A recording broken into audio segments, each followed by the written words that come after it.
Tonight on The Wrap, from the palace to a police cell. Andrew Mountbatten Windsor wide-eyed, leaving police custody. The first royal to be arrested in nearly 400 years, with no warning given to the king or the palace. He was questioned for 11 hours on suspicion of misconduct in public office.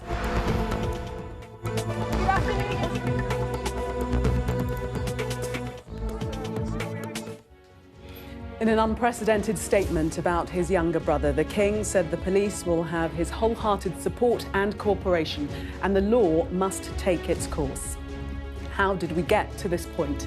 This wasn't directly about Virginia Giuffre or any other allegations of sex offences against Andrew, but her family and friends hailed his arrest as a monumental moment. If Virginia were alive, and I wish she were, talking to you herself, she would say, one down, one arrested, and a lot more to go. We'll discuss what it means for Andrew, the King and the monarchy, facing its most difficult moment since the abdication crisis in 1936.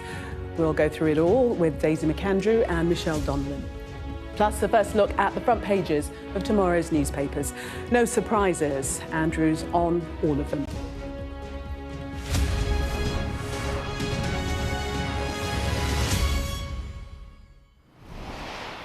Good evening. Today is Andrew's 66th birthday.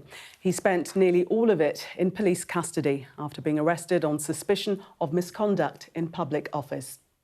He was pictured leaving Elsham Police Station in Norfolk soon after 7 p.m. The image shows him in the back of a vehicle, lying back with his hands clasped. Unlike some other photographs of the former prince, nobody is questioning if this one is genuine. Well, Daisy and Michelle, a striking image. Indeed. It reminds me of a bit of a deer in a headlight, really. And the look of pure shock on his face, I think, sums up the shock of the nation today. And I think there's going to be many more shockwaves to come. We know that this is a long, old process. But I think when we look back over the last few months, we'll realise that this has been monumental, combined with the Mandelson scandal, of really rocking faith and trust in institutions. Daisy? I think you're absolutely right. And we as a nation have got used to that sort of whiff of scandal following Andrew everywhere he goes. But now that whiff has become a stench, and it's a stench that is threatening to overwhelm his family and even the institution of the royal family. It is a really, really big day. Well, our royal correspondent Rhiannon Mills is at Buckingham Palace. And Rhiannon, an extraordinary day. I think it's been a moment that many never expected to see, and certainly the royal family didn't want to see at all. From that haunting image of Andrew in the back of the car to those pictures of police not on the Sandringham and Windsor estates protecting members of the royal family, but instead looking for evidence. It has been a really unbelievable day, and at the centre of it, Andrew, of course, arrested, the first time that he's officially had to speak to authorities related to his relationship with Jeffrey Epstein. But also a moment of jeopardy, I would say, for the royal family as well, in terms of their reputation. And at the centre of all of that, you have the monarch, who is desperately resolute in trying to show that he believes, and the rest of the family believe, that Andrew should be treated just like anybody else when it comes to the legal process unfolding over the weeks and months to come. Take a look at your report from the day. Andrew Mountbatten Windsor, photographed in the back of a car leaving a police station in Norfolk, as Thames Valley Police confirmed that a man arrested in his 60s had been released under investigation. The unmarked police cars were seen on the Sandringham estate with no advance warning for the King or the wider palace that his brother was going to be arrested. Thames Valley Police then releasing their statement, confirming they were questioning a man in his 60s and searching properties in Norfolk and Berkshire. Not naming him, but it was clear it was Andrew on the day he marks his 66th birthday. The first senior royal in modern history to be arrested, questioned on suspicion of misconduct in public office. It comes after police had been looking at emails from the latest Epstein files and allegations that Andrew, during his time as trade envoy, may have passed on confidential details to the convicted paedophile and other business contacts. Andrew has always denied any wrongdoing. really what it boils down to is the question of whether the police have evidence that Andrew Mountbatten Windsor willfully misconducted himself as a trade envoy to such a degree as to amount to an abuse of the public's trust in him. Now, that's a matter of judgment. It's a matter of evidence. It depends on what evidence the police may have. Particularly painful for the royal family because it goes right to the heart of their public service. A statement from the King came quickly, saying, "I have learned with deepest concern the news about Andrew Mountbatten Windsor and suspicion of misconduct in public office. What now follows is the full, fair and proper process. They have our full and wholehearted support and cooperation. Let me state clearly, the law must take its course. Meanwhile, my family and I will continue in our duty and service to you all." Are you concerned about Andrew's arrest, Your Majesty? Hours later, we saw that with both the Queen and King out on separate engagements, where the questions may come. What's your reaction to your brother's arrest, sir? But it's through carrying on with their duties that they continue to try to distance themselves from Andrew. This is an institution that really isn't that reactive. They won't be forced into saying things.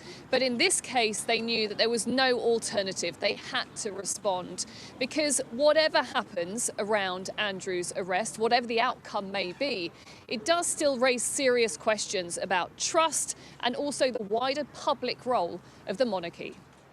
The King and the Palace now hoping the statement shows they are not ignoring the enormity of it all and open to scrutiny in a way that we have never seen before.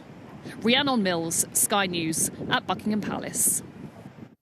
Well, Rhiannon's still with us, but let's bring in Daisy and Michelle now. And Daisy, you used to cover the royal beat, didn't you? Is this the lowest point for the monarchy in nearly, 400 years? Yes, I think it absolutely is. I mean, people will say Diana's death was a moment of crisis, but it's very, very different. Diana's death was a tragic accident, and of course the royal family, particularly the late Queen, was criticised for her reaction to it. But fundamentally, the criticism was about how they reacted and whether they had their finger on the national pulse. This is a completely different magnitude, as Rhiannon was saying. This is a proper crisis. The law is involved, the police are involved. It's possible there'll be a charge. It's possible there'll be a trial. As you said, it's been hundreds and hundreds of years since a royal was in this situation. So it is a completely different scenario. And Michelle, is this crisis for the royal family? I mean, that is exactly what it is.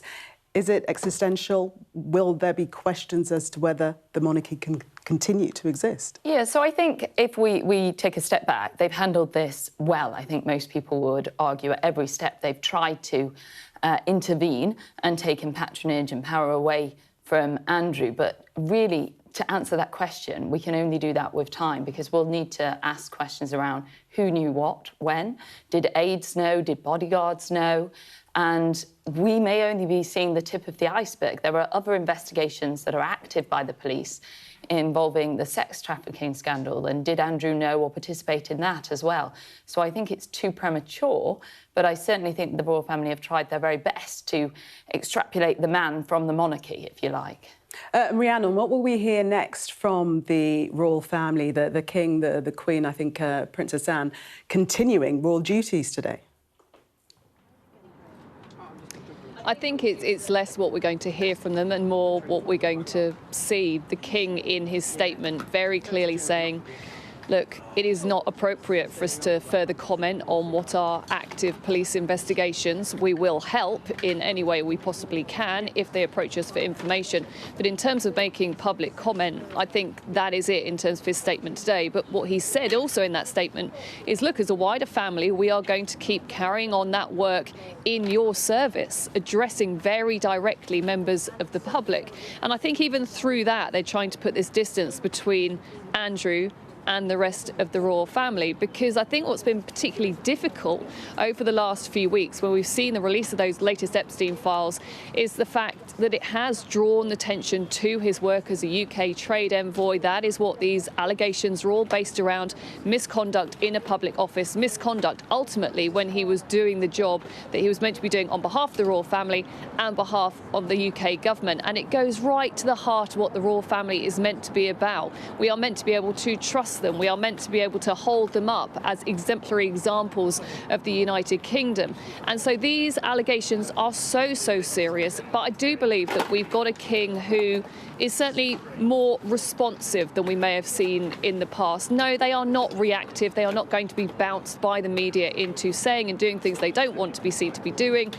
But they have very clearly, and I've heard it from them directly in there, they have known that they had to respond to this one. They could not ignore it. And also what they've very clearly done today is said, look, Andrew needs to be treated like everybody else. And you saw that in the way that the police responded. They were not hiding away in terms of making that arrest. And the police and the King really wholeheartedly saying, look, we are behind this approach 100%. They do not want to be seen to be prejudicing any investigation, making police forces think, well, we can't do that because we'll embarrass the King.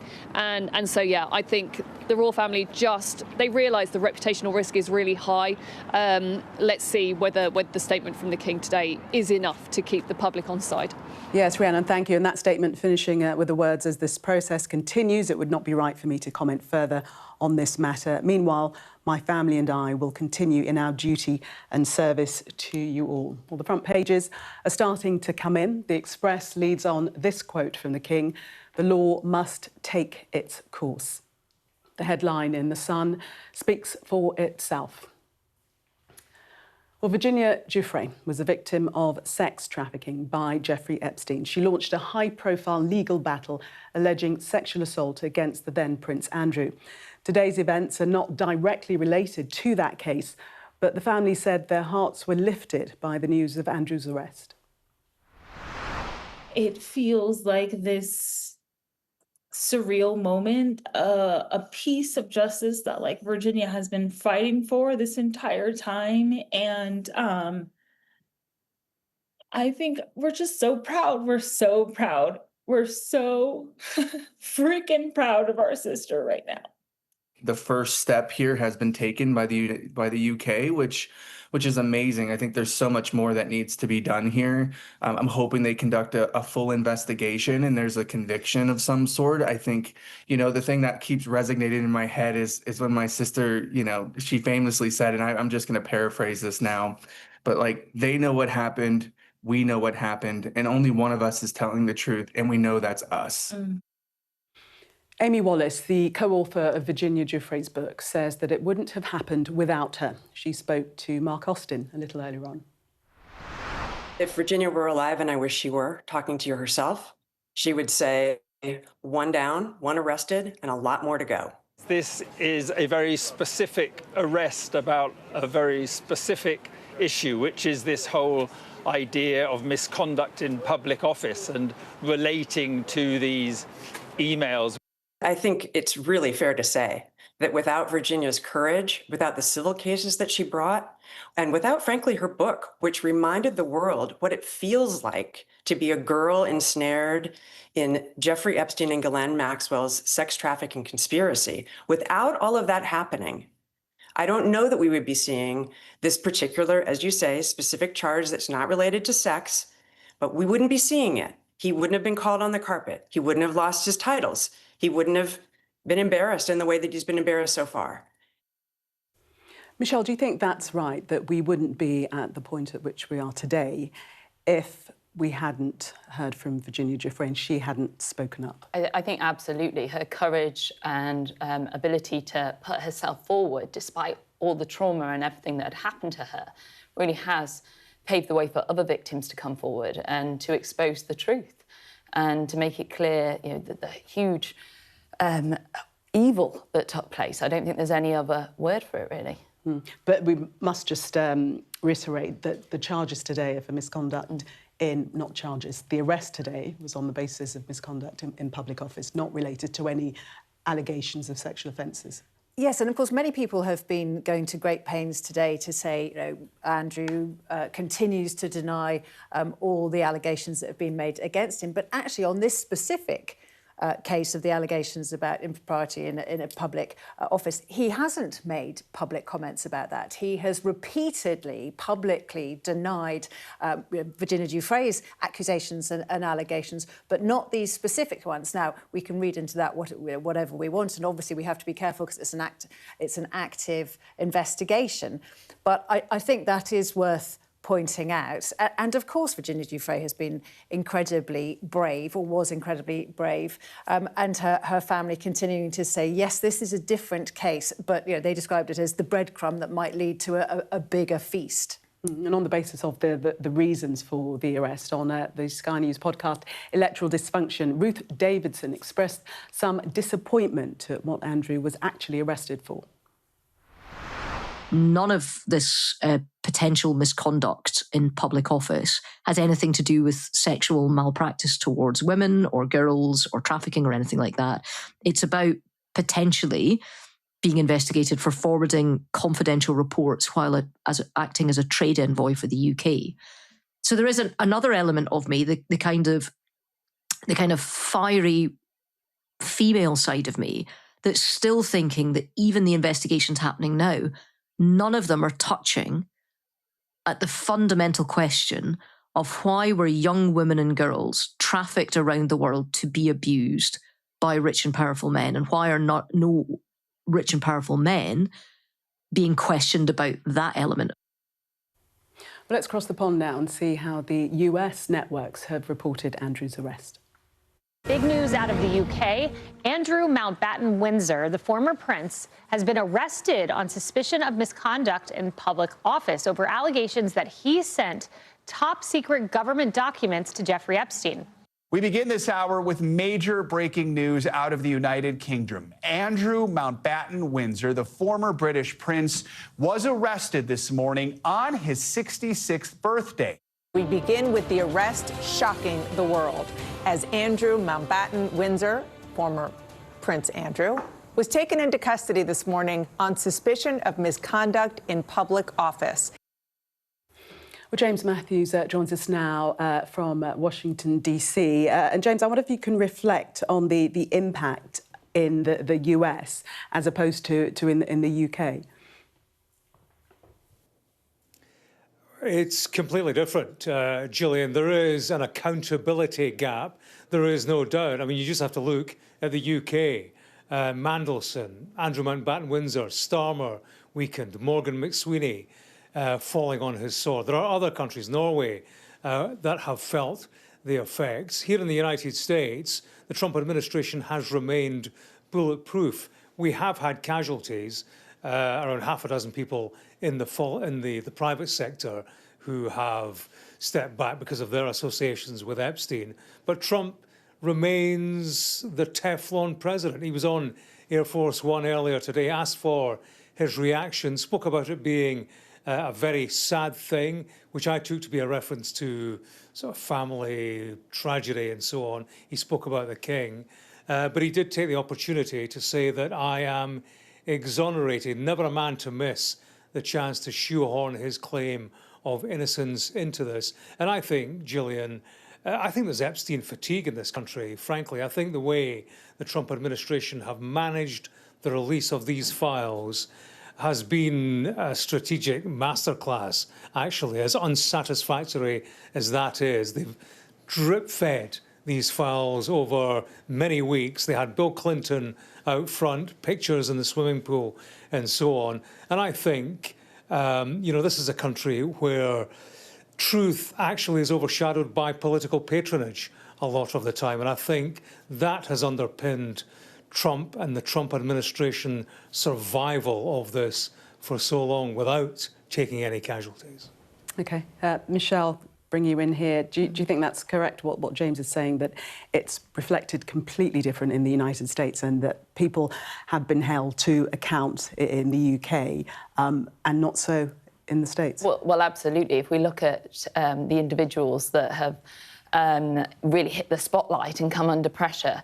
It's Andrew, as we're talking about now, it's Mandelson, even Ghislaine Maxwell came from this country, and yet we're not seeing those big names in America being impacted. Of course, Clinton's going to go before Congress, but not accused of anything in the same nature that the individuals that are British are. And I think it also speaks to how our police force has come in and acted swiftly and quickly, and how institutions have reacted. But I think the ramifications for the United Kingdom are stark. Trust in politicians is at an all-time low anyway. It's going to be even lower now because of the impact of Mandelson. And now trust in the royal family and a potential gross abuse of power if he is indeed charged and convicted. I think that it exposes a lot of questions and a lot of problems for our nation.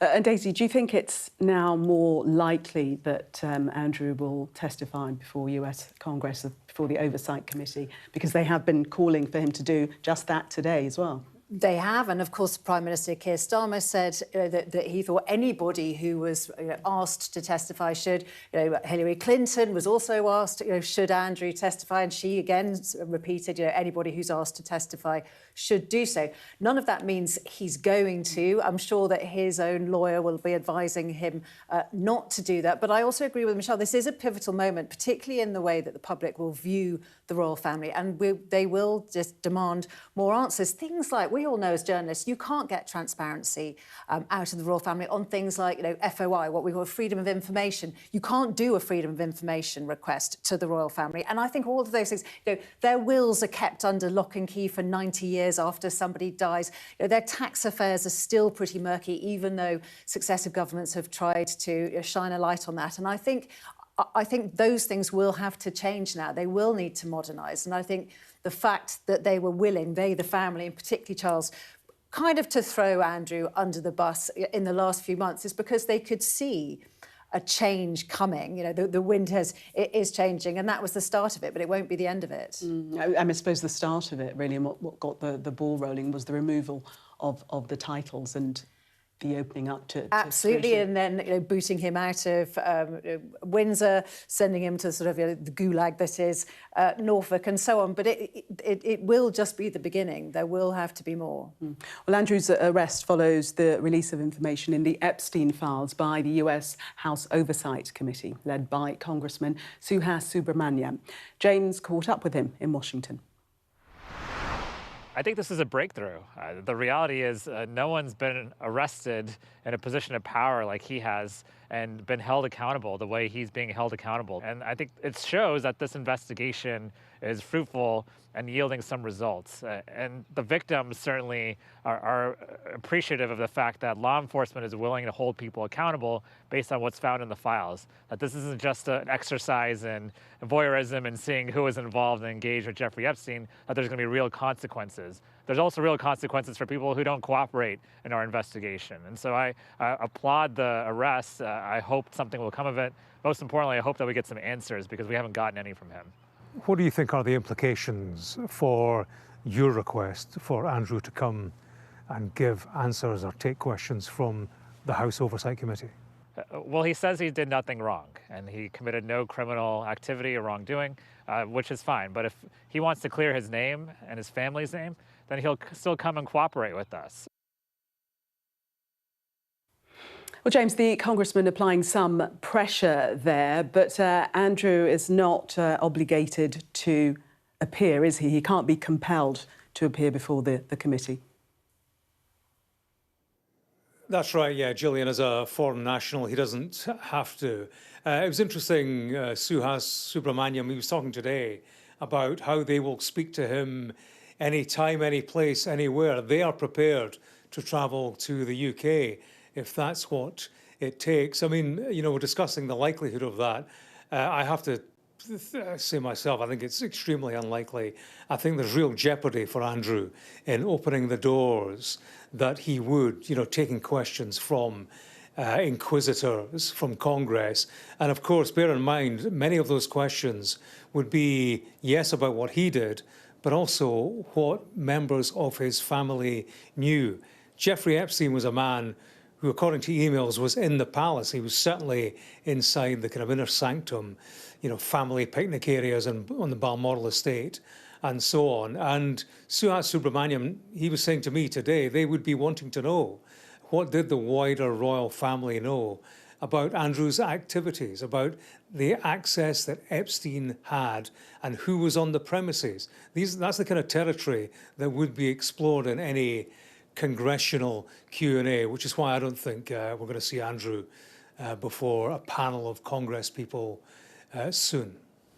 James, thank you. So listen, Michelle, do you think that in any world it's conceivable that the King and the rest of the royal family could be questioned over this? In terms of by Congress or the police, you mean? Both. Both. So first of all, I don't think that Andrew's going to go to Congress or even be interviewed here, because why would he? He's just going to end up digging himself into a hole. He didn't perform well when he was interviewed by Emily Maitlis, and he's going to embroil more of his family in this mess, including his ex-wife as well. It is conceivable, indeed, that the rest of his family do need to be questioned by police if this unravels. And, of course, they've been very forthcoming, saying that they will support the process and, therefore, they would have to honour that to really show that transparency and the change that we were talking about that's going to have to come as a result of this. Daisy?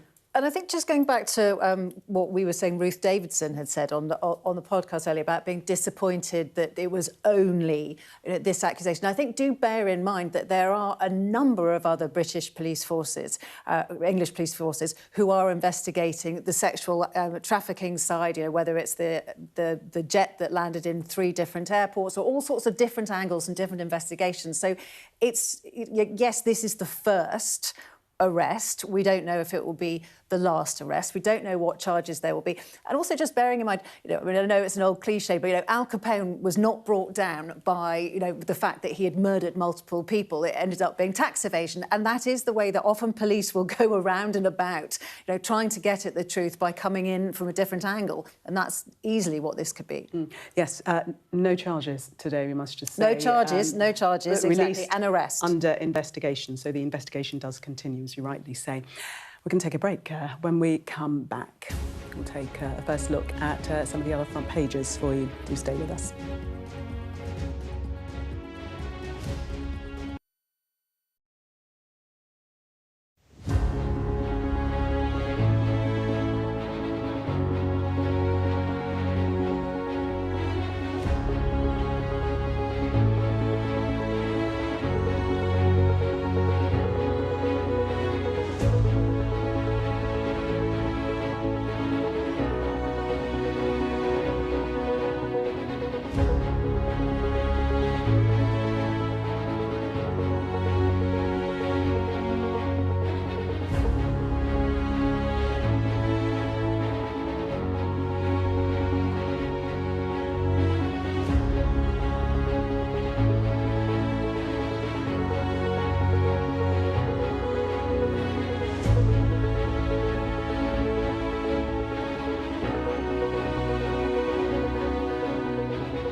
The best thing about being a Sky News journalist?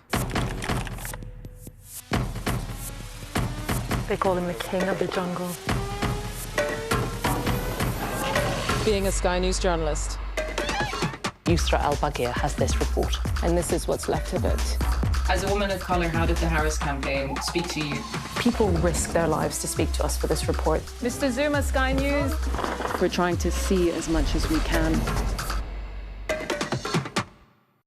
You are watching The Wrap. Time now to see what's making the front pages of tomorrow's newspapers. Well, The Times leads on the arrest of Andrew Mountbatten Windsor, which prompts the biggest crisis for the monarchy since the abdication.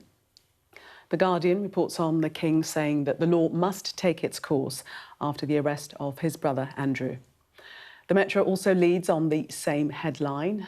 The Express also headlines Andrew's arrest. The Eye leads on the King calling for his brother to face the law. The Daily Mail simply says downfall after Andrew is arrested and questioned by police, putting the modern monarchy in its gravest peril. Now he's sweating is on the front of The Sun, which shows a close-up of Andrew leaving police custody. The Daily Star also leads on this story, calling for a taxi for Andy. The Financial Times is the only exception. It reports on Donald Trump setting a 10-day window to decide whether to strike Iran as the US bolsters forces in the Middle East. Well, let's start with the Express front page. The law must take its course, and they have that striking image of Andrew in the back of the vehicle that he was returning to Sandringham in this evening. So very much the King is trying to make it clear that everybody is equal and under the eyes of the law, and that they will support this process. And we have this very stark, what will become iconic picture again, don't we, of Andrew being driven away, where he looks in utter shock and horror. But I can only imagine the horror of the royal family that they're feeling today. Virginia Giuffre's family have said that Andrew is a stain on the royal family, and I think that the royal family will be feeling that way today. But they did continue royal duties today, the Yes. King, the Queen and Princess Anne. And actually, it was impressive in some ways, not least that they continued with multiple events that they were doing. The King was out doing the start of London Fashion Week. He'd already met, I think, 2 ambassadors this morning. Anne, somewhat ironically, was visiting a prison in Leeds as the patron of a prison workers' charity. The Queen was out and about. Interesting that because it's half-term, William and Catherine did not have any duties today and were actually in Sandringham at their house on the same estate where Andrew was arrested. So they were at Anmer, he was in his wood farm. So different impacts on different members of the royal family. And actually, people were saying surely the King and Buckingham Palace must have known this was coming. I think categorically not. We know they didn't know. And actually, it would have been deeply immoral, borderline corrupt, if the police had tipped the King off or anyone within Buckingham Palace. Because, of course, there were all sorts of rumours saying, was he going to flee the country? Were papers being damaged or got rid of, and so on? Now, all of those are rumours. We don't have any proof that that was within the police's thinking. But it is perfectly normal. If you are going to do a search of a property, you need to have the element of surprise. And the last thing you're going to do is tip off the big brother of the person you're going to arrest. But, Michelle, we do know that the government were forewarned before the arrest. Secretary, yeah. Would have been alerted, but not very long before. So in the early hours this morning, she was alerted to the action that was being taken by the police force, which they don't have to do, but is generally done as a courtesy on matters of this level of national significance. And that's because it is involving the royal family? Yes, I mean, you couldn't get much more prominent than this, and the implications for the state are intertwined with the government and the royal family. Interesting to note also that we're told it was 8 police officers who were sent, that they'd set off from Thames. Of course, they weren't in their own jurisdiction. They were from Thames Valley, but they were going up to Norfolk to do this. That they apparently had set off 3 hours before from Thames Valley, not knowing what they were doing or where they were going. It was a specific operation, and it was kept under such tight control and such tight secrecy that they were told en route what it was that they were actually doing. So presumably any security at the palace at Sandringham, they wouldn't have known either. Or might there have been communication with the police officers from Thames, with any officers on site? I would personally very, very much doubt it, given that there are already stories about that it's possible that some of his protection detail might also be questioned as part of this investigation, whether they had turned a blind eye to anything. I think it would be highly irregular if any of the current detail would have been tipped off. I think the police would have been very conscious of the fact that they would be under quite a lot of scrutiny with this, and making sure that this was done in a correct and appropriate way, just like it would for any other citizen of the country. So I think they would have gone above and beyond to make sure that every process was identical to that of it. And actually, coming back to your point, Michelle, which you've been saying about, trust and transparency, and that's obviously why the front page of the Express, the King has said the law must take its course, because it must be seen to be taking its course, and it must be seen to be treating Andrew Mountbatten Windsor as any other person being arrested would be treated. Should we just have a look at that full statement from the King, as you bring it up in the headline there, in which he says, "I have learned with the deepest concern the news about Andrew Mountbatten Windsor and suspicion of misconduct in public office, which now follows. What now follows is the full, fair and proper process by which this issue is investigated in the appropriate manner and by the appropriate authorities. In this, as I have said before, they have our full and wholehearted support and cooperation. Let me state clearly, the law must take its course." Let's have a look at the Daily Mail front page. One-word headline there, downfall, looking haggard, shamed and haunted. That striking picture of Andrew Mountbatten Windsor on the front page, as it is on, I think, all of the front pages, Daisy. Yeah, I believe that photograph was taken by a Reuters agency photographer, and I mean that's probably the photograph of his career. I mean, that photograph, it's not just on every newspaper here, it's going to be splashed around the world, and as you said, it will be up until now it's been that dreadful Newsnight interview that he did, which has sort of been spread around the world, which people think of, they associate with these scandals that have dogged him. But now that photograph is going to be one of the most famous royal photographs of all time, I'd have thought. And you can't help but keep thinking that it's such a blessing, really, that the Queen is no longer with us to see this. We knew that she was very, very close to Andrew. They had a very special relationship, but she had what was almost an unblemished record of fantastic national service. I think it would have literally broken her heart to have seen this play out. And this photo, we must remember, is after essentially 11 hours in custody. Yeah, I mean, and again, we're being briefed that he was treated as any other person in custody would be treated, that he had, the bare bones, the empty cell, the indignity, possibly having a photograph taken, certainly having DNA and fingerprints taken. This is not the sort of thing, as he has been at great pains to tell us over the years, this is the man that remembers going to Pizza Express because it's so out of the ordinary. Well, if Pizza Express was out of the ordinary, what on earth was today like? And one of the papers suggesting that now he's sweating. I think that's the Sun, and that's alluding to that infamous interview that he did with Emily Maitlis, in which he said he was incapable of sweating. I don't think that's the last time that we've heard that pun either. My dad straight away messaged me with that pun. I think that will be regularly used up and down the country. My brother must face the law again. The King's statement in saying that they will cooperate fully with the law and allow it to take its and due actually, process. I think what's interesting about this headline is they have paraphrased the King. He didn't say, "My brother must face the law." He was at great pains to call him... Yes. Not to call him my brother, but to call him Andrew Mountbatten Windsor, to disassociate himself, to make him sound almost like a stranger. And again, it was very obvious that statement was in the King's own words, because you might have expected Buckingham Palace would have put out a statement saying, the King, His Majesty, is very distressed, sends victims his support and wants the police to do their job. So not at all of it. The King really did get on the front foot on this. He put his name to that statement. It was very, very personal personal statement, but completely impersonal when it came to Andrew, by calling him by his new name, his non-royal name. I think that wasn't a coincidence or a mistake. You say a very personal statement from the King, but there have been those today questioning why he didn't take action much sooner.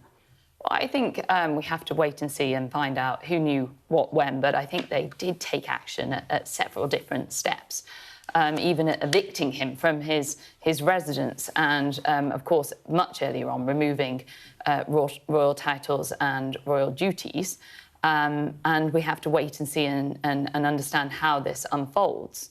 But I think if we look at the cross-section of these headlines, so far, the royal family are coming out strong. We're seeing headline after headline of the King law must take its course, etc., highlighting that the King has been very firm on equality under the law, that he is respecting the police process, he's not defending his brother in any way.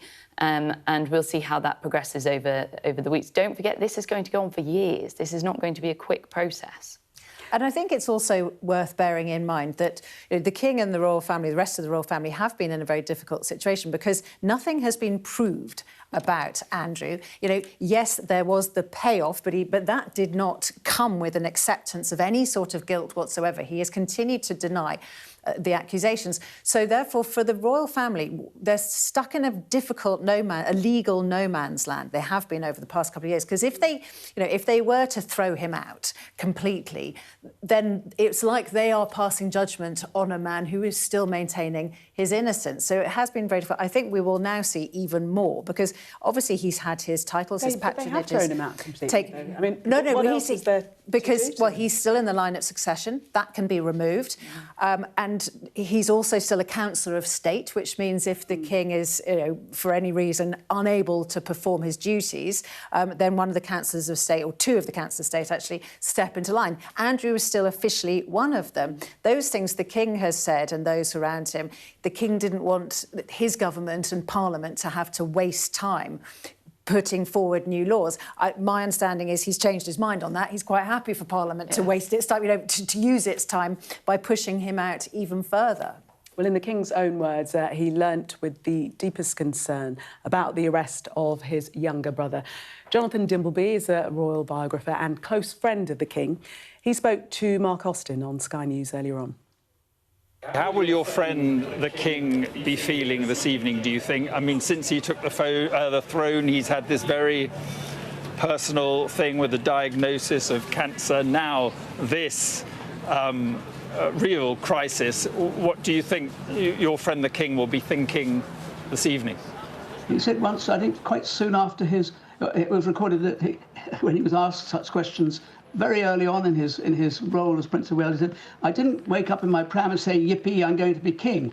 I doubt this is the most enjoyable day of his life. He's gone out and done his duties today, public performance, as he will go on doing. But I suspect that it's a pretty awful thing for him.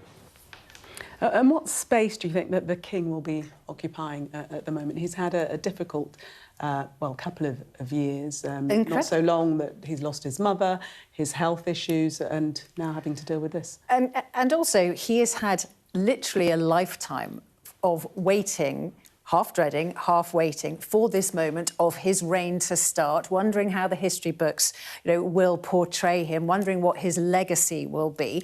And as you said, the minute he gets the opportunity to put into practice things he's been thinking about for decades and decades, his health, he has the health thing, and of course it's all overshadowed by his younger brother. So I've always been sympathetic to him towards that. I have the greatest of respect for Jonathan Dimbleby, but he did say earlier today that he thinks the royal family will come out of this stronger. I think he's living in cloud cuckoo land. I cannot see how this could possibly strengthen the royal family. Yes, the King could come out of it looking personally stronger, but it will come at a great sacrifice to him, and it will be very, very stressful. And Michelle, do you think the public's sympathy will be with the King and the royal family? or not? I think currently, but I think the problem is that this is going to take several months, potentially years. We're going to see headline after headline. It depends how it unravels.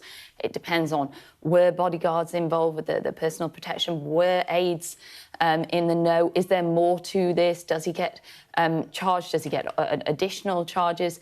And how does the royal family continue to respond to it and the rhetoric that they use? And I think Prince William, the Prince of Wales, will be rather taken aback and nervous at this as well, because obviously he is the next to inherit, and it depends how the royal family is then viewed. And we know that he is intending, according to different sources, to shrink the royal family further in terms of those that are active. And I think this will solidify in his mind the need to do that even more. And we read, Daisy, don't we, that William has been quite adamant on this, that Andrew should be ostracised, excluded from the family. The last pictures that we have of him in the presence of his uncle, you could see he was very cool, and actually didn't want to speak to him. No, didn't want to be, certainly didn't want to be photographed or filmed speaking to him. And I have great sympathy, particularly with some of the female members of the royal family who have done great work over the last few years, particularly thinking of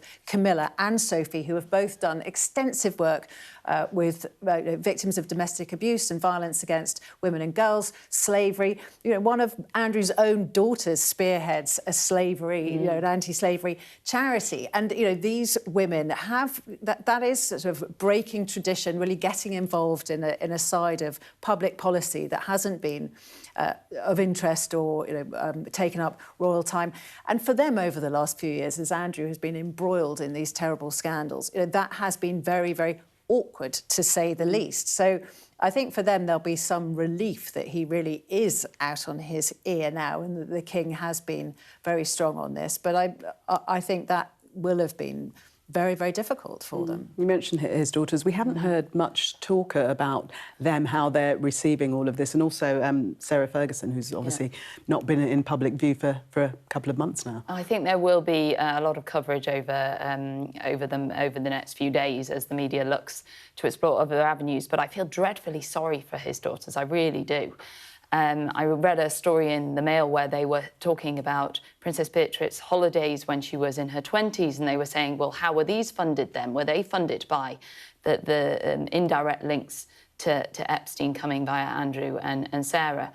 And so the spotlight is shining on them when obviously they didn't really have that direct relationship with Epstein. So I feel dreadfully sorry for them. And there are bigger questions around Sarah Ferguson. We saw in those Epstein files that were released that he made the claim that he had supported her for 15 years financially. So there was an entrenched, deep relationship, and there will be questions asked now. And she appears to have gone to ground in the last few weeks. But as we were saying before, other royals carrying out engagements today, and leaving an event in central London, Her Majesty the Queen was asked about her brother-in-law. Are you concerned about Andrew's arrest, Your Majesty?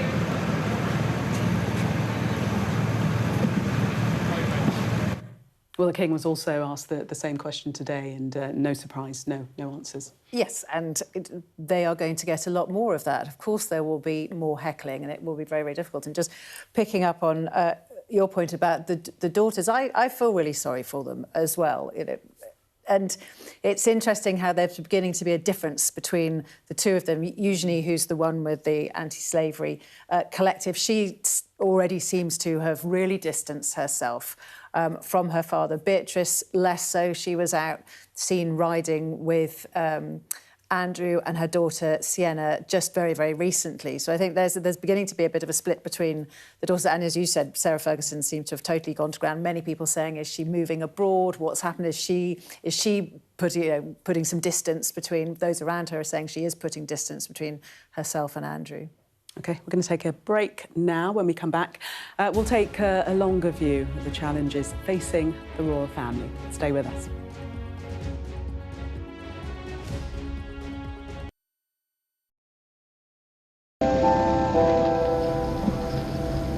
I'm Stuart Ramsey, and I'm Sky's chief correspondent. An enormous explosion has just come down. I think it was a monster that's just landed in between us. hundreds and hundreds of people hoping to get north, ultimately to get to the United States. It's a border where they're not welcome, yet they keep coming. We saw snatch squads going in, grabbing people, taking them out and putting them into trucks and taking them away. They make about 50 kilos of fentanyl a week. It's incredibly dangerous and toxic stuff. There's been an upsurge in deaths. The fighting between the gangs is getting more and more vicious. Is this now all your territory? Yeah. The battlefield is outside the barricades, which is over there. This is much more like a normal town. It's really sending a clear message that Venezuela is eager for change. We've been crushed. Free from wherever you get your news. We are in the middle of a forest, in a jungle really, and they're attempting to keep these men alive. This is real, hardcore emergency medicine. The information on this could bring down the entire network, not just in Iraq and Syria, but across the world. Sky News, the full story first. Well, hundreds of thousands of people have been using the beast for years to traverse Mexico, but it is really dangerous. Many people have died riding it.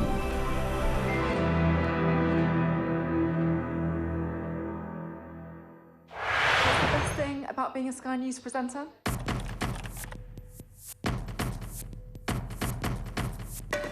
We've done the work and the reading, so you don't have to. Being a Sky News presenter. Hello and welcome. Westminster, the heart of British politics. I'm so sorry about what happened to you. So what on earth is going on? It's not true. Can I tell you what I think? It's really unusual. Mornings with Richard and Frost. Let's crack on. Let's get started. What's the best thing about being a Sky News journalist? Who's funnier? Being a Sky News journalist. A special edition of The World with me, Yalda Hakim. Pakistan has the right to respond. You're like, what? What's the best thing about being a Sky News presenter?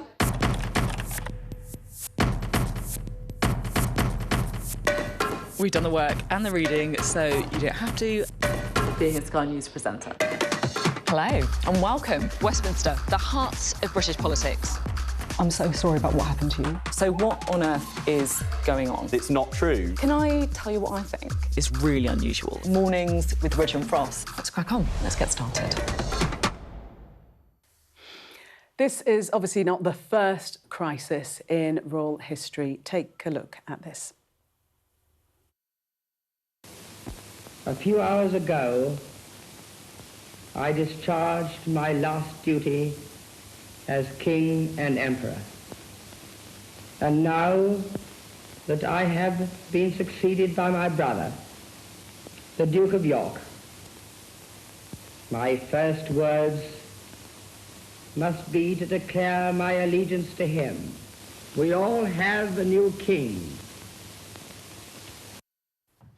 Well, that was Edward VIII, who relinquished the throne in 1936 because he wanted to marry the American divorcee, Wallis Simpson. Seems a bit quaint compared to this, but, I mean, this is equally of seismic proportions, isn't it? It is, and of course, this is a much bigger scandal. I mean, that fundamentally, as you were saying, at its core was a love story. And, of course, the royal family was devastated. The Queen herself never really got over the fact that her father was put in that situation and was forced to be king when, as many of the royals saw it, as a very selfish act that Edward VIII did by abandoning his country and abdication. But today I was doing American network TV on this story, and I was being asked, is the king going to abdicate? And it was a genuine question from the presenter there, thinking, and this is as big a scandal. Well, it's a bigger scandal, and obviously there is allegations of criminal activity here, which there certainly wasn't back in the 1930s. But yeah, the ramifications could be as big, or if not bigger. The arrest of Andrew today, does this rock the whole foundations of the the monarchy? I think it damages the trust that the British public place in the royal family. If Andrew is found guilty, then he has not only abused his position of power, but he's abused that trust that people placed in him. And don't forget, he was a trade envoy for 10 years. So that was a substantial period of time. And we will see what else comes out. And if the investigations into sex trafficking materialise in terms of Andrew's potential involvement as well, I think that would be extraordinarily damaging for the royal family and also triggering as well for other victims. Daisy, no charges today, but he was in custody for 11 hours, and we know that the police investigation continues. Continues. So it was interesting that many people would have assumed if he was going to be brought in for questioning, it would be just that. It would be on a voluntary basis, that there would be an appointment made, he would be brought in the back door, then it would be told afterwards that he had been helping police with inquiries. Not a bit of it. It was done at the other end of the spectrum. And I would just disagree one thing about the standing of the royal family because of this. I mean, the royal family, yes, is going to take a hit. Andrew himself is not, because his popularity couldn't get any lower than it already is. Daisy, we must certainly leave it there. We're going to take a break. More on the arrest today of Andrew Mountbatten Windsor, the King's brother. Stay with us for more.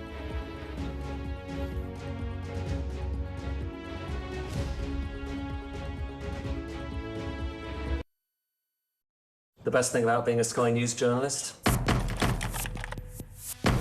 I'm going to take you behind the scenes here for Election Night Live. They have gone up and up. Being a Sky News journalist. Ed Conway, Sky News, is anyone going to talk to us? Mortgage rates did go up very sharply during your time in office. Here it is. First off, just the scale of what we're looking at. Our data shows it's been happening. Question is, why it hasn't been stopped. The best thing about being a Sky News journalist? They call him the king of the jungle. Being a Sky News journalist. Giuffre has this report. And this is what's left of it. As a woman of colour, how did the Harris campaign speak to you? People risk their lives to speak to us for this report. Mr. Zuma, Sky News. We're trying to see as much as we can.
Tonight on The Wrap, from the palace to a police cell, Andrew Mountbatten Windsor, wide-eyed, leaving police custody. The first royal to be arrested in nearly 400 years, with no warning given to the king or the palace. He was questioned for 11 hours on suspicion of misconduct in public office. Good afternoon. What's your reaction to your brother's arrest, sir? Sir, what's your reaction to your brother's arrest? In an unprecedented statement about his younger brother, the King said the police will have his wholehearted support and cooperation, and the law must take its course. How did we get to this point? This wasn't directly about Virginia Giuffre or any other allegations of sex offences against Andrew, but her family and friends hailed his arrest as a monumental moment. If Virginia were alive, and I wish she were, talking to you herself, she would say, one down, one arrested, and a lot more to go. We'll discuss what it means for Andrew, the King, and the monarchy, facing its most difficult moment since the abdication crisis in 1936. We'll go through it all with Daisy McAndrew and Michelle Donelan. Plus, a first look at the front pages of tomorrow's newspapers. No surprises, Andrew's on all of them.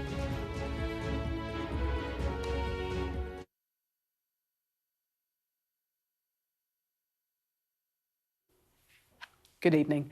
Today is Andrew's 66th birthday. He spent nearly all of it in police custody after being arrested on suspicion of misconduct in public office. He was pictured leaving Elsham Police Station in Norfolk soon after 7 p.m. The image shows him in the back of a vehicle, lying back with his hands clasped. Unlike some other photographs of the former prince, nobody is questioning if this one is genuine.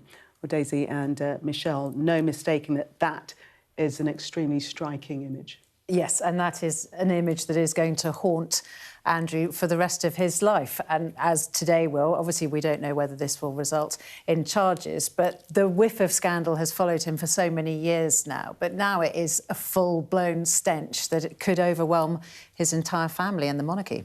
Michelle? He looks like a deer in headlights, and he looks exhausted as well. Don't forget that this is after 11 hours plus of questioning when he wasn't expecting it. He was probably expecting a lovely birthday tea, and instead has been whisked away to be interviewed and cross-questioned. And I think his face sums up the face of everybody in this nation. They're in utter shock and disbelief that a member of the royal family could have potentially abused the trust that we place in them. Let's get this roundup of the day's events from our royal correspondent, Rhiannon Mills. Andrew Mountbatten Windsor, photographed in the back of a car leaving a police station in Norfolk, as Thames Valley Police confirmed that a man arrested in his 60s had been released under investigation. The unmarked police cars were seen on the Sandringham estate with no advance warning for the King or the wider palace that his brother was going to be arrested. Thames Valley Police then releasing their statement confirming they were questioning a man in his 60s and searching properties in Norfolk and Berkshire. Not naming him, but it was clear it was Andrew on the day he marks his 66th birthday. The first senior royal in modern history to be arrested, questioned on suspicion of misconduct in public office. It comes after police had been looking at emails from the latest Epstein files and allegations that Andrew, during his time as trade envoy, may have passed on confidential details to the convicted paedophile and other business contacts. Andrew has always denied any wrongdoing. Really, what it boils down to is the question of whether the police have evidence that Andrew Mountbatten Windsor willfully misconducted himself as a trade envoy to such a degree as to amount to an abuse of the public's trust in him. Now, that's a matter of judgment. It's a matter of evidence. It depends on what evidence the police may have. Particularly painful for the royal family because it goes right to the heart of their public service. A statement from the King came quickly, saying, "I have learned with deepest concern the news about Andrew Mountbatten Windsor and suspicion of misconduct in public office. What now follows is the full, fair and proper process. They have our full and wholehearted support and cooperation. Let me state clearly, the law must take its course. Meanwhile, my family and I will continue in our duty and service to you all. Are you concerned about Andrew's arrest, Your Majesty? Hours later, we saw that with both the Queen and King out on separate engagements, aware the questions may come.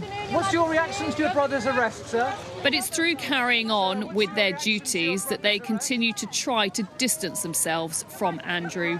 This is an institution that really isn't that reactive. They won't be forced into saying things. But in this case, they knew that there was no alternative. They had to respond. Because whatever happens around Andrew's arrest, whatever the outcome may be, it does still raise serious questions about trust and also the wider public role of the monarchy.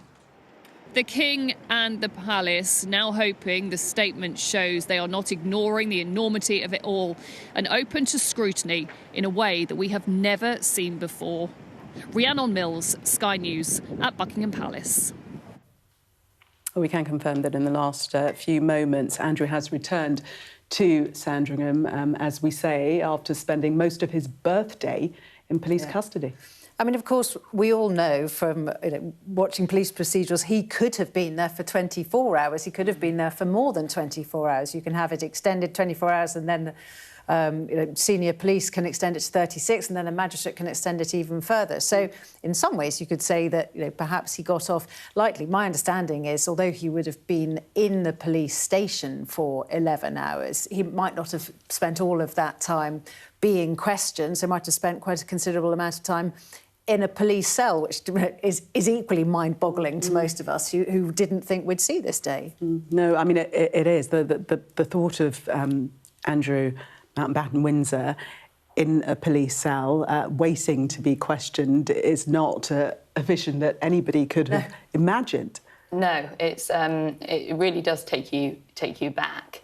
The fact that he's gone from, not long ago, a 30-bedroom mansion now to a cell where he would have been in solitude with no communications, no phone, no reading material while he was waiting and then being cross-questioned. But I think that reminds us that in this country nobody is above the law, which has certainly been the message of the King and the Prime Minister. Yeah, and we know that the Home Office, that the Palace weren't informed before, but the Home Office were informed before the arrest. Yeah, which is a courtesy to the Home Secretary, given the magnitude of this event. They don't have to do it, and it wouldn't have been very long before, but it is a good protocol for the police to follow, because this will have ramifications and the government will have to answer questions. Obviously, this is a live investigation, so they'll be very limited in what they can say, but they need to be aware of the situation as it unfolds. But Daisy, as I was saying, we know that the Palace were not informed, so these police officers, even the police officers, weren't informed of their detail until they were on the way there.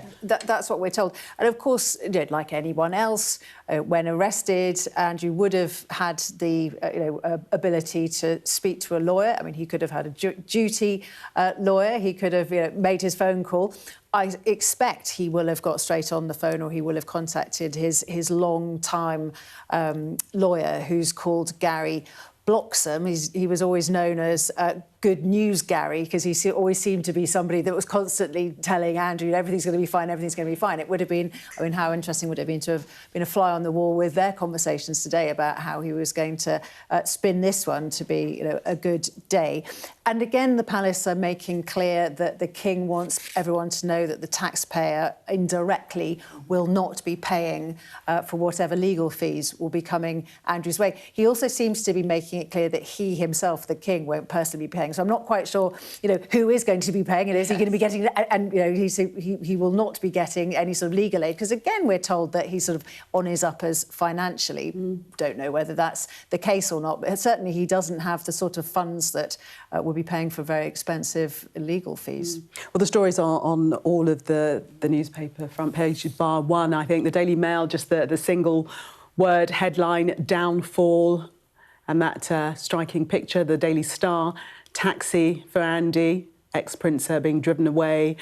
Now he's sweating, that alluding to the infamous Emily Maitlis interview that where it all went wrong. Yeah, and like we were saying earlier, that's not going to be the last time that we hear that pun, because he did famously say that he wasn't sweating at the time when he gave that dreadful interview that really was the beginning of the end for him. Well, let's bring this round to the original allegations from Virginia Giuffre, a victim of sex trafficking by Jeffrey Epstein. She launched a high-profile legal battle alleging sexual assault against the then Prince Andrew. Today's events are not directly related to that case, but the family said their hearts were lifted by the news of Andrew's arrest. It feels like this surreal moment, a piece of justice that like Virginia has been fighting for this entire time. And I think we're just so proud. We're so proud. We're so freaking proud of our sister right now.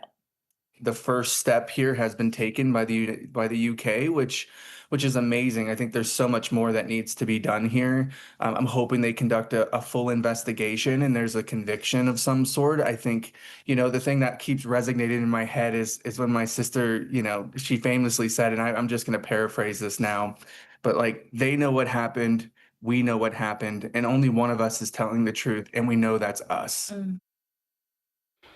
Well, Amy Wallace, the co-author of Virginia Giuffre's book, says that it wouldn't have happened without her. She spoke to Mark Osting a little earlier on. If Virginia were alive, and I wish she were, talking to you herself, she would say, 1 down, 1 arrested, and a lot more to go. This is a very specific arrest about a very specific issue, which is this whole idea of misconduct in public office and relating to these emails. I think it's really fair to say that without Virginia's courage, without the civil cases that she brought, and without, frankly, her book, which reminded the world what it feels like to be a girl ensnared in Jeffrey Epstein and Ghislaine Maxwell's sex trafficking conspiracy, without all of that happening, I don't know that we would be seeing this particular, as you say, specific charge that's not related to sex, but we wouldn't be seeing it. He wouldn't have been called on the carpet. He wouldn't have lost his titles. He wouldn't have been embarrassed in the way that he's been embarrassed so far. And Michelle, do you think that's right, that it's the courage of Virginia Giuffre that's brought us to this day?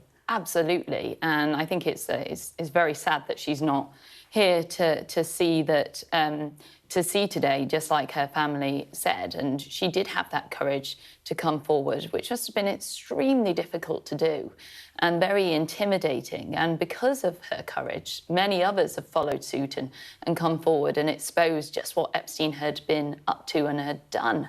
So absolutely, I think her coming forward was pivotal for today. And that image of Andrew with Virginia Giuffre, very well known to us in the UK. But just to reflect on the fact that in the United States, there haven't been any persons as yet, well, in the corporate world there possibly have been, that have been called to account. No, and it's quite something to think that our justice system or political pressure or whatever it is that has meant that there have been people who have lost positions of authority, lost their reputations and so on, that, you know, whether we're talking about Peter Mandelson, whether we're talking about Downing Street people having to leave their jobs, whether we're talking about Andrew being publicly shamed and arrested. We don't know whether it'll go further than that. It will be some comfort to those who supported Virginia Giuffre and the other survivors and victims. But of course, when you look at what happened to Virginia Giuffre, it's such an old story of, you know, a vulnerable woman with very little power or authority having the courage to go public and make these accusations against very powerful, rich men. And of course, what happens is her reputation is trashed. You know, people start, you know, digging into her and saying that she's unreliable and so on. Now, I'm not linking that necessarily to her suicide, but it's not a difficult leap to make to see that, you know, this woman was besmirched. People did try to dig up all sorts of, I imagine, nonsense about her. And that is what stops people reporting rapes and violence against women, because of they think what's going to happen to them, to their reputation, to their life, to their mental health, if they were to do that brave thing. Well, it has been a long road to today's arrest, and Tom Cheshire has been taking a look at how we got to this point. Way back in September 2001, Andrew was appointed as a trade envoy. In June 2008, Andrew's friend Jeffrey Epstein was convicted in Florida for procuring child prostitution. Just over a year later, Epstein was released. In December 2010, Andrew visited Epstein in New York. In 2019, Andrew said that this is when he broke off contact with him. In February 2011, according to the files, Andrew continued to email Epstein. In July that year, Andrew was forced to quit his trade envoy role over his links with Epstein. In April 2015, allegations against Andrew involving Virginia Giuffre emerged in court documents. And in February this year, police started assessing claims over Andrew's links with Epstein. Well, on the Sky News podcast, Electoral Dysfunction, Ruth Davidson expressed some disappointment at what Andrew was actually arrested for. None of this potential misconduct in public office has anything to do with sexual malpractice towards women or girls or trafficking or anything like that. It's about potentially being investigated for forwarding confidential reports while acting as a trade envoy for the UK. So there is another element of me, the kind of fiery female side of me, that's still thinking that even the investigations happening now, none of them are touching at the fundamental question of why were young women and girls trafficked around the world to be abused by rich and powerful men, and why are no rich and powerful men being questioned about that element. Ruth Davidson there reflecting on the fact that the arrest today was for misconduct in public office. And I completely understand her dissatisfaction. I think, most people would rather see, somebody being accused of what most of us would consider a much more important and significant allegation rather than this. However, we know why only 1% of rapists get prosecuted or get, put into prison for it, because it's an incredibly difficult crime to prosecute. It's an incredibly difficult one for victims to come forward. It's very difficult because there's a he said, she said aspect of it. Whereas this crime, which it's also very difficult to prove misconduct in public life. But if you have some sort of paper trail, it's actually easier than certain sexual crimes, which is a tragedy in itself. But as I was saying earlier, we all remember that old cliche about Al Capone being put away for tax evasion, not for murder, because there was a paper trail and it was sort of easier to prove. And so I think that Thames Valley have to be applauded for pushing this that far. There are other police forces working on the other investigations. We'll just have to be patient and see whether they come to any sort of fruition. And Michelle, we must remember that Andrew has denied any wrongdoing. But interestingly, though, he hasn't commented on the allegations of misconduct in public office. Indeed, and that's quite telling in itself. But going back to Ruth Davidson's point, I too can completely understand where she's coming from. We're talking about Jeffrey Epstein and his web of individuals that managed to exploit and traffic vulnerable women for decades and not face any ramifications. And they seem to have been protected by people around them. And there has to be questions around who knew what, when. But I think it is unfair because the police are investigating multiple different things within the United Kingdom, including sex trafficking. And I think it's testament to our justice system and to our police force that they've gone forward today, and it's no mean feat. They went to Andrew, who not long ago was a prince, and arrested him. So I think that shows that our system is working. Daisy, do you think it's unfair to say that up until the point of having his titles stripped from him, that Andrew was protected? No, I don't think that is unfair at all. And just looking at the timeline that you prepared reminded me, in 2010, I was economics editor at ITV News. I was at Davos. I spent a day with Prince Edward, who was there in his trade envoy role. And it was extraordinary because he was treated like some sort of superstar. Everywhere we went, he was big. Princess. Oh, yes, what did I say? Edward. No, did I? Well, yes, that's going to get me into some litigation problems. Andrew, he was treated like a superstar, and we were bumping into, heads of banks, politicians, Boris Johnson. There were front benchers, and everywhere we went, it would be, Your Royal Highness this, Your Royal Highness that, and sort of bowing to everything. And it was a series of drinks parties all day, and I did a quite tongue-in-cheek piece about, because I wasn't impressed by him. And sure enough, I got loads of criticism afterwards from those within his entourage saying, we gave you this amazing access and you basically took the mickey. And I just thought, well, I said it how I thought it. I thought he seemed like a bit of a buffoon who's going around like this massive, do you know who I am? And I only tell you that story because it was, it was a 12 hours with him, but it gave me a taste of what it was like to be him.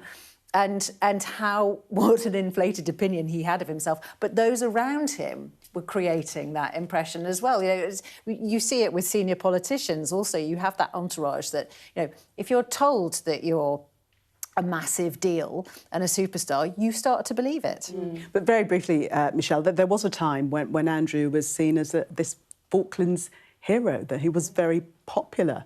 Yes, that is a very long time ago now, because even when he was trade envoy, he became embroiled in issues. He was known as Air Miles Andy, wasn't he, for a while, because he was tagging on holidays when he was going on governmental business on the British taxpayer. And so there's been a long time where he's come under scrutiny and the shine has come off him. Shall we take a break now? Probably need one. And when we come back, we'll take a first look at what's making the front pages of tomorrow's newspapers. Do stay with us if you can.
What's the best thing about being a Sky News journalist?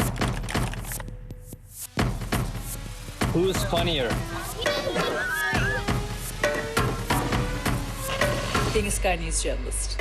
A special edition of The World with me, Yalda Hakim. Pakistan has the right to respond. You're like, what? Historic day here today. Congratulations, this is a huge moment. But what happens now? What's the best thing about being a Sky News presenter?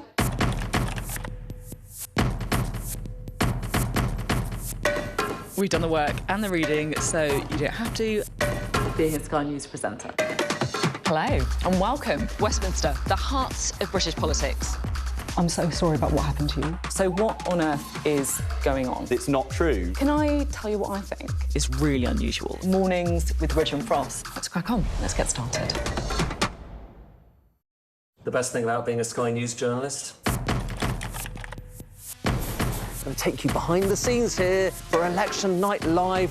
They have gone up and up being a Sky News journalist. Ed Conway, Sky News, is anyone going to talk to us? Mortgage rates did go up very sharply during your time in office. Here it is. First off, just the scale of what we're looking at. Our data shows it's been happening. Question is why it hasn't been stopped. You are watching The Wrap. Well, here's how the US networks reported Andrew's arrest. Big news out of the UK. Andrew Mountbatten Windsor, the former prince, has been arrested on suspicion of misconduct in public office over allegations that he sent top secret government documents to Giuffre Epstein. We begin this hour with major breaking news out of the United Kingdom. Andrew Mountbatten Windsor, the former British prince, was arrested this morning on his 66th birthday. We begin with the arrest shocking the world as Andrew Mountbatten Windsor, former Prince Andrew, was taken into custody this morning on suspicion of misconduct in public office. And Michelle, although the origins of this story are in the United States of America, it seemingly is that the UK taking the lead, isn't it? It certainly is, and if we look at the individuals that are not only being tainted by it, but being destroyed by this, they all appear to be British, don't they? From Mandelson now to Andrew, even the same. Maxwell was British. I'm not sure if she became an American citizen, but she was certainly British to begin with. And it's interesting that we're not seeing the same thing happen in the United States. In fact, when our media was flooded with Mandelson the other week, apparently it was not getting much airtime at all in the US. Yeah, we have heard from the president, though, today, Donald Trump. Let's have a listen to what he's had to say. I think it's a shame. I think it's very sad. I think it's so bad for the royal family. It's a very, very sad. To me, it's a very sad thing. When I see that, it's a very sad thing.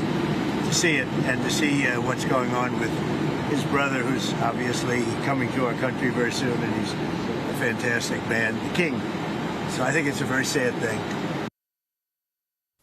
He went on in that clip to exonerate himself, yes, because he'd, been exonerated from appearing in the files. Never misses an opportunity to do a hooray for me. And he also said that qualified him to comment on it because he'd been exonerated. Yeah, I mean, we know that he is a big fan of the royal family. We know that he was saying again on Air Force One that the king would be coming to the United States soon, and that is a big deal. It is a big deal for the king to be doing an official visit at being a guest of Donald Trump. But I do find it quite ironic, just as you were saying, Michelle, that we've got this situation where no Americans seem to have really got into an awful lot of hot water on this, when clearly the majority of Epstein's friends and close associates were American, not British. And then we've got these two very high-profile British victims or people who were embroiled in this. How do you think it's playing out with the American public who are not seeing anyone being held to account and then reflecting on what's happening here? I think there's two things here, isn't there? I think the reputation of the United Kingdom is really at jeopardy with what has been broadcast all over the world today, following on the back of Mandelson. And then that must be creating more concern in the United States that people aren't being brought forward to justice. We know that there are many commentators, those that are acting on behalf of the victims, and also congressmen that have been very vocal on this.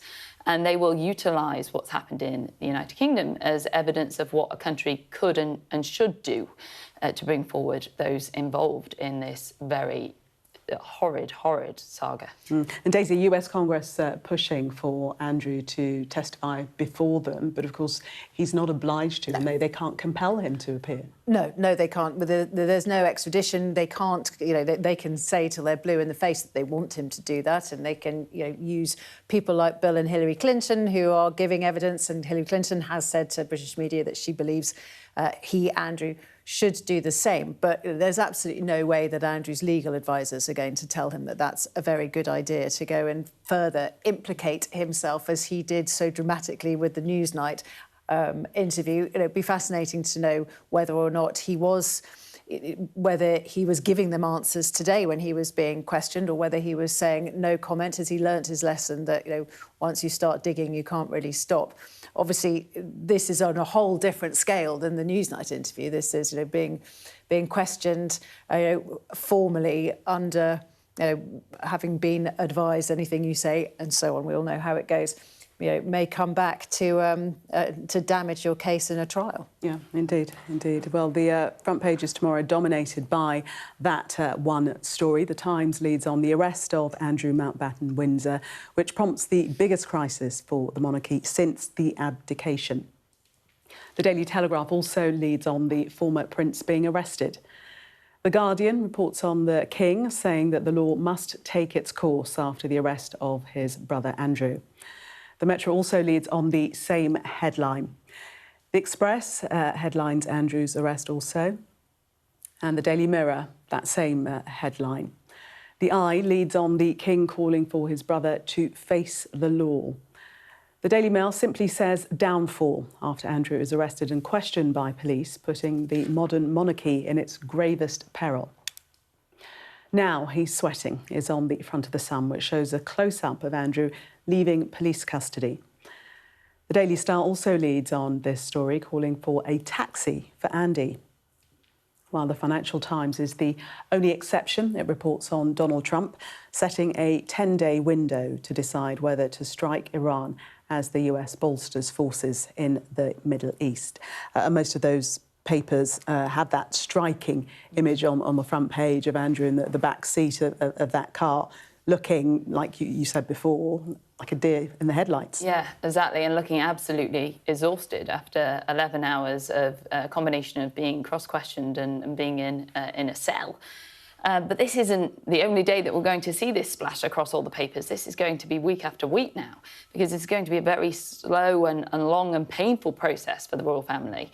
And I think what we'll see over the coming weeks is more human sides of the story, so more picking into Andrew's character, character assassinations. We'll hear more about, the stories that we used to hear about his youth, where allegedly as a toddler he used to kick dogs, or the time when he was punched in the face by a palace aide for his behaviour. And these are the types of stories that are just going to keep surfacing and surfacing, to the embarrassment and horror of the royal family, because they'll constantly be being dragged through the mud now for weeks, if not months to come.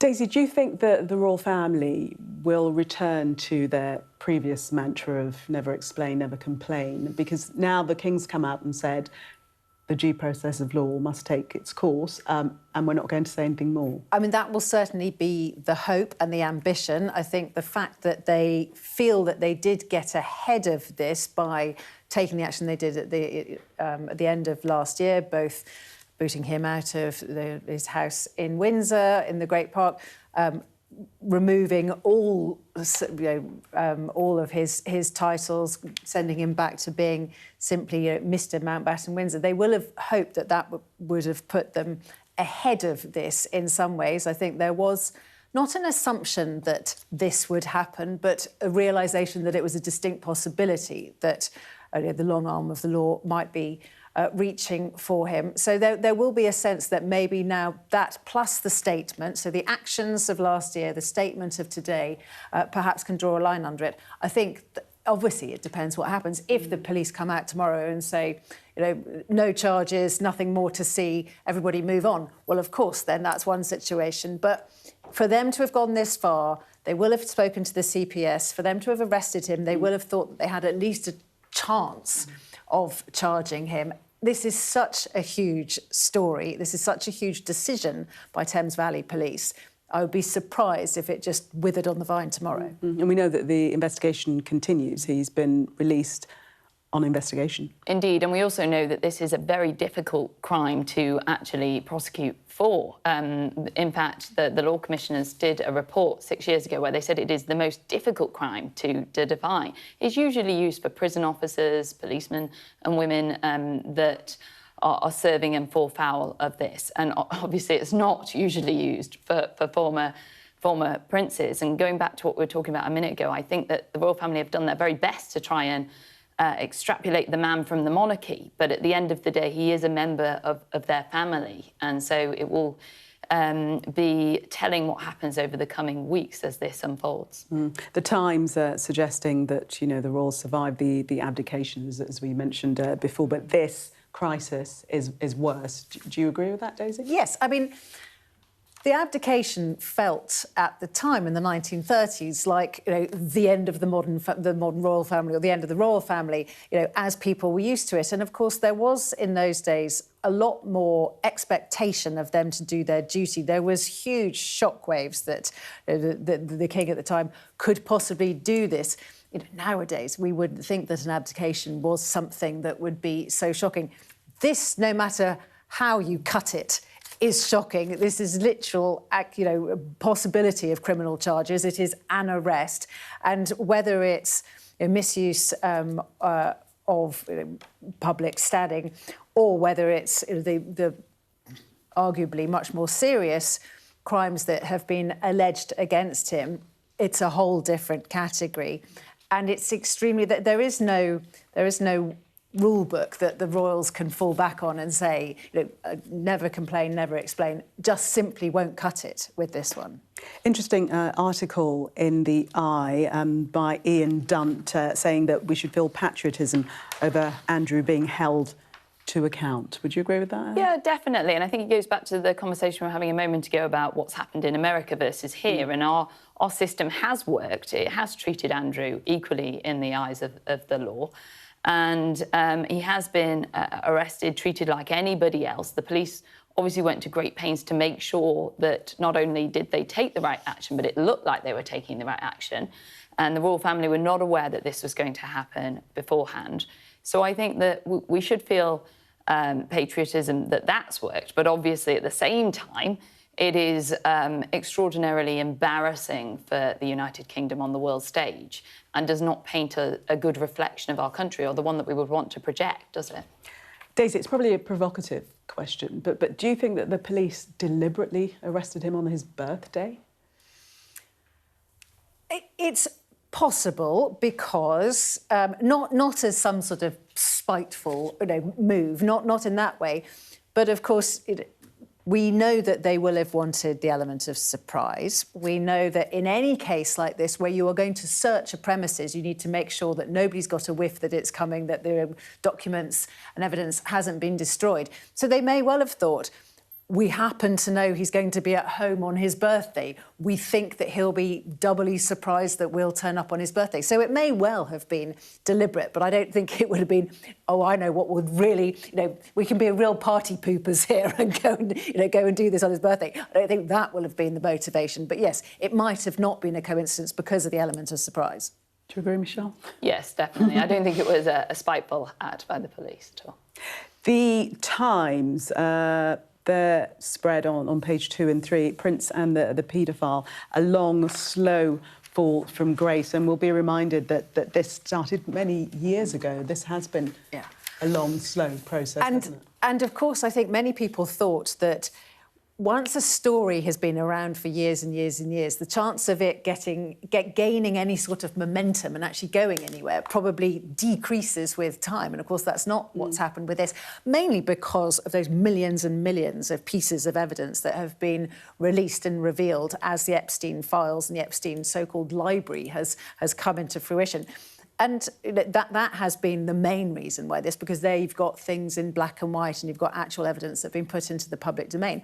And we're expecting more, possibly millions more bits of evidence. So, you know, God knows what that might throw up. Yeah, many more files to be revealed. Yeah. Going to take a break now. More on that story that's dominating the newspapers for you when we come back.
The best thing about being a Sky News journalist?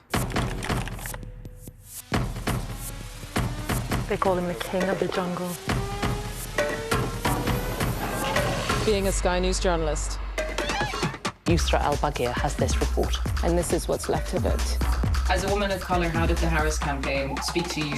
People risk their lives to speak to us for this report. Mr. Zuma, Sky News. We're trying to see as much as we can. In the King's own words, he learnt with the deepest concern about the arrest of his younger brother. Jonathan Dimbleby is a royal biographer and close friend of the King. He spoke to Mark Austin earlier on Sky News.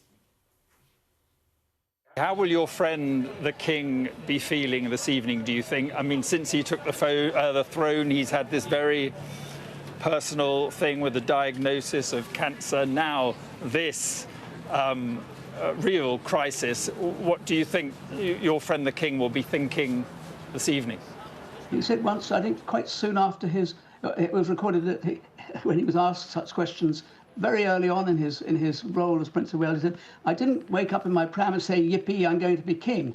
I doubt this is the most enjoyable day of his life. He's gone out and done his duties today, public performance, as he will go on doing. But I suspect that it's a pretty awful thing for him. Michelle, how will the King be reflecting on all of this? I mean, he's known perhaps it's coming down the track and really started all with the removal of Andrew's titles. Indeed. I mean, today will have been horrendous for all of the royal family, but in particular, the King, and especially coming off the back of all of his health problems and those of the Princess of Wales and the trouble he had with it with Prince Harry as well. And this is just another blow. But the story here and the potential, if of course Andrew is prosecuted, is damning. Both in the UK and internationally, and the King will be acutely aware of that, and that's why we saw that swift response to distance himself and the royal family from Andrew, but also to put a clear marker down that they believe that the legal process should be followed in full. Daisy, the Mirror saying Andrew brings scandal back to the firm's door, arrest shock, a stain to live long in the memory. Yes, and also if you think about the King's life. You know, he was the longest apprentice to being monarch that there's ever been in British history. You know, he's waited his entire life until his mid-70s to start his reign and really, you know, as he would see it, start to build a legacy, start to make some changes, start to make a difference, start to, you know, begin to, you know, work out how the history books would see him. And now the history books are going to see him because of the scandal that his brothers brought to the family. Michelle, we know that, as we said previously, that the titles have been taken away from Andrew, but he still does have other royal roles, so that there are still more sanctions to be taken out against him. Certainly, and I think the royal family now and the King will be having meetings to leave no stone unturned to make sure that anything that Andrew is entitled to is now removed and that he is distanced further. And we will not be seeing him attending any social events within the family either. There will be a big line drawn between them and Andrew now to protect the institution of the royal family and to show that they've done the right thing, because today is different, isn't it, to what has gone before, because what went before was never actually, it never went to the police. It was a lot of questions, a lot of commentary. Now the law is involved. And Daisy, what are the technical roles that he still holds as a royal? He's still officially a councillor of state, which means that, you know, if the King is incapacitated, 2 of the 4 or 6 councillors of state are brought in to take decisions on the King's behalf. He is still officially one of those. Nobody thinks that he would ever be called upon to fulfil that duty, but that could be stripped of him officially. There are things like, well, he's obviously 8th in line to the throne. Again, you know, if that were to happen, if the 7 ahead of him were to befall some dreadful accident, then he's still there. So that could be taken away from him. It can only be done through an act of Parliament. The King never wanted to waste Parliament's time, precious parliamentary time on his family's little local difficulty. My understanding is that he does not feel that way anymore.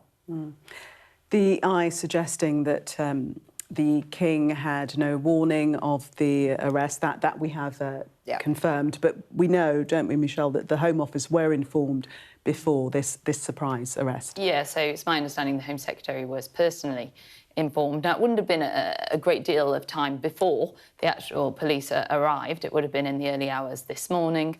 And that was done as a courtesy, and because of the scale of this and the fact that it is so intertwined with the government's operation, and they will be asked a number of questions around this as well. So it was the right thing for the police to do, but they weren't mandated to do it. OK, Michelle and Daisy, thank you so much for taking us through today's extraordinary events. More's coming up in the sport. Team GB guarantee at least a silver medal in the men's curling at the Winter Olympics.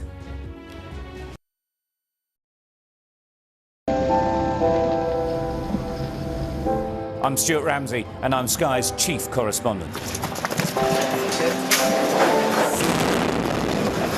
An enormous explosion has just come down. I think it was a monster that's just landed in between us.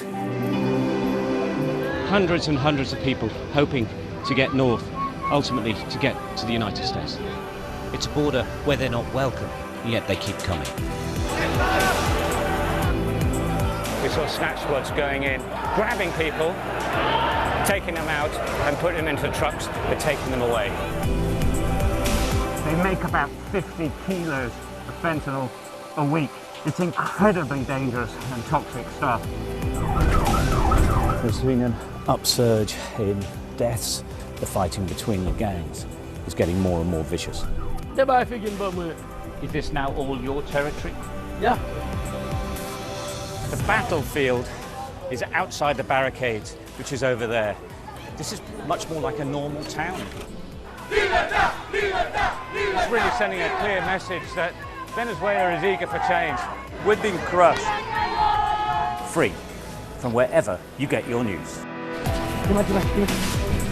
We are in the middle of a forest, in a jungle really, and they're attempting to keep these men alive. This is real, hardcore emergency medicine.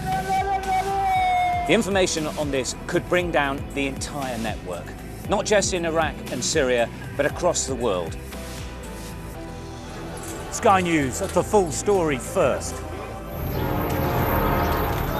Well, hundreds of thousands of people have been using the beast for years to traverse Mexico, but it is really dangerous. Many people have died riding it.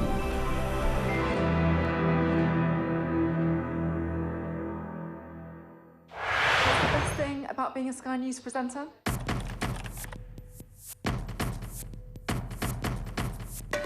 We've done the work and the reading, so you don't have to. Being a Sky News presenter. Hello and welcome. Westminster, the heart of British politics. I'm so sorry about what happened to you. So what on earth is going on? It's not true. Can I tell you what I think? It's really unusual. Mornings with Richard and Frost. Let's crack on. Let's get started. What's the best thing about being a Sky News journalist? Who's funnier? Being a Sky News journalist. A special edition of The World with me, Yalda Hakim. Pakistan has the right to respond. You're like, what?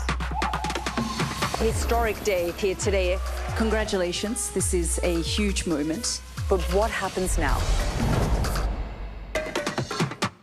What's the best thing about being a Sky News presenter?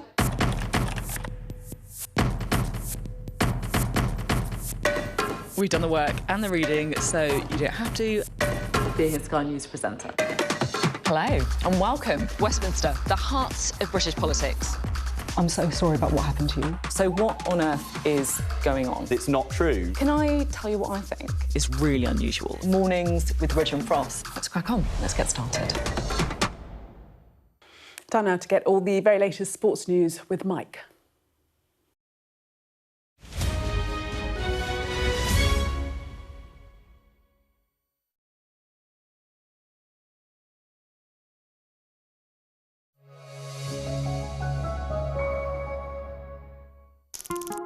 Michael, do you want to give us a clap to the cameras, please? He's spuggy to his mates, the latest teen sensation of West Ham's endless conveyor belt of football talent.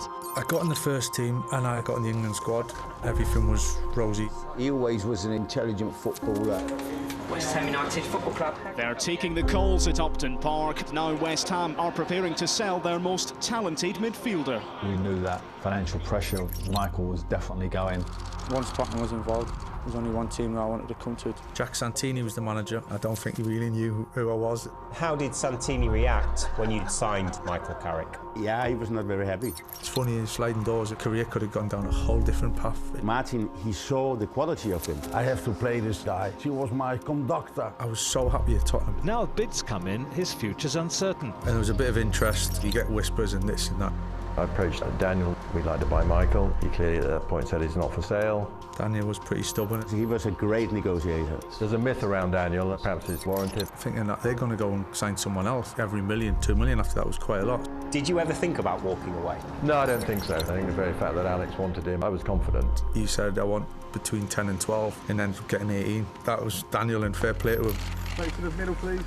I just wanted to come and improve my game and win trophies. There was resistance from the fans. Why was signing Michael Carrick? If we hadn't been happy with the sum, we wouldn't have paid it. Too much, if I'm honest, at that time. It was Got his shirt number? 16, number 16. There was no way I was replacing Roy Keane. Totally different characters, players. There is only one Roy Keane, so don't try to find him. That didn't bother me one bit. One of the most important and best midfielders we've had. I feel just totally privileged. Dreams, really.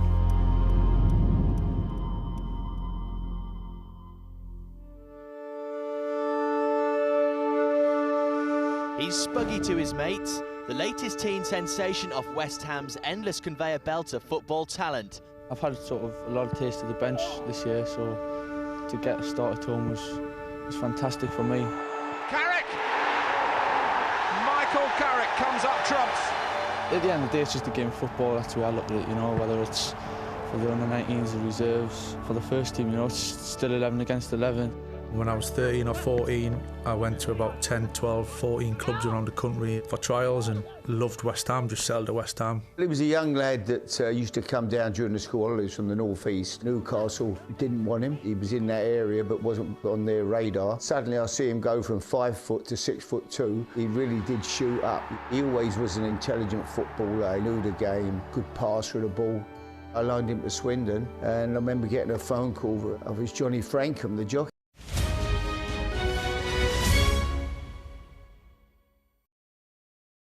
Is there any more rain? Should we take a look? Dinner under the stars tonight? That reminds me of our travel insurance. You mean all clear skies? All Clear Travel Insurance sponsors Sky News weather. Well, it will turn milder over the next few days, but the unsettled theme will continue, keeping the flood risk. Expect a mostly dry, grey and chilly start tomorrow, but Western Scotland and areas surrounding the Irish Sea look wet. Further west, there'll be a scattering of showers. Rain, locally heavy, will spread across Britain through the morning, but won't reach the far southeast until lunchtime. Sunny spells and showers will follow, with hail, thunder and gusty winds possible. It'll be mild everywhere, with a brisk wind. The afternoon will bring plenty of showers. Once prolonged rain clears the southeast, the showers will merge into longer spells of rain in places, with torrential downpours possible. All Clear Travel Insurance proudly sponsors Sky News weather. Well, that was the wrap. Thank you very much for watching. More on the arrest today of Andrew Mountbatten-Windsor, the King's brother.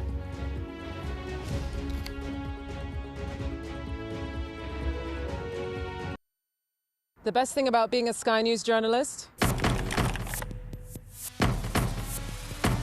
They call him the king of the jungle. Being a Sky News journalist.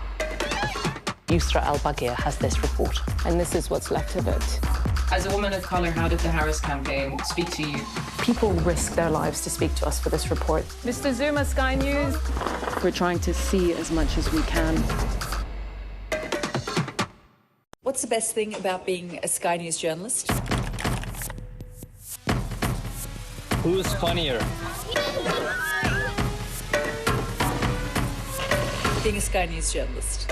A special edition of The World with me, Yalda Hakim. Pakistan had the right to respond. You're like, what? Historic day here today. Congratulations, this is a huge moment. But what happens now?